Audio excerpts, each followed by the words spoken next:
మెయిన్గా ఈ మేనరికం పెళ్ళిల్లో కంటి ప్రాబ్లమ్స్ అనేవి ఉంటాయండి. లైక్ పుట్టినప్పుడే పిల్లల్లో క్యాట్రాక్ట్ ప్రాబ్లమ్స్, లేదా హార్ట్లో హోల్స్ ఉండడం, లేదా పుట్టిన వెంటనే బేబీ అంటే మిస్క్యారేజెస్ ఎక్కువ అవుతూ ఉంటాయి.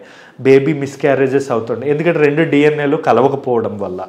ఇంకా చెప్పుకోవాలంటే వీళ్ళలో చాలా మటుకు ఏంటంటే చెవి ప్రాబ్లమ్స్, పుట్టుకతోనే చెవిటిగా పుట్టడం, పుట్టుకతోనే బ్లైండ్నెస్, ఇంకా కొంతమందిలో ఏంటంటే అంగవైకల్యం అంటాం, అంటే కాళ్ళు సరిగా ఉండకపోవడం, చేతులు సరిగా ఉండకపోవడం, లేదా మెల్లకన్ను, కొన్నిసార్లు గుడ్డి కన్ను, ఇలాంటివన్నీ కూడా వస్తూ ఉంటాయి. వీళ్ళకి పుట్టే పిల్లలు కూడా లో బర్త్ వెయిట్ ఉంటారండి. అంటే లైక్ వెయిట్ తక్కువ పుట్టడం కానీ, ఐక్యూ అంటే బ్రెయిన్ డెవలప్మెంట్ సరిగా, బ్రెయిన్ అబ్నార్మాలిటీస్, లేదా ఫ్యూచర్లో సిజోఫ్రీనియా అంటాం, పిచ్చి లాంటివి కానీ, ఇలాంటి వేరే ఇతర డెవలప్మెంట్ డిలేస్ అనేవి, మైల్ స్టోన్స్ తొందరగా అందుకుపోవడం, నత్తి రావడం, లేదా క్లెఫ్ట్ లిప్ అంటాం, అంటే ఇక్కడ లిఫ్ట్ పగిలి పుట్టడం కానీ, ఇలాంటివన్నీ కూడా జరుగుతాయి. దీనికి ట్రీట్మెంట్ ఏంటంటే first avoid the cause. Consanguineous marriages చేసుకోవద్దు, కానీ ఇన్ కేస్ చేసుకున్నారు అంటే జెనెటికల్ కౌన్సిలింగ్ చేసి ఏ జీన్స్ ఎఫెక్ట్ అయింది అన్న దాన్ని బట్టి కొన్ని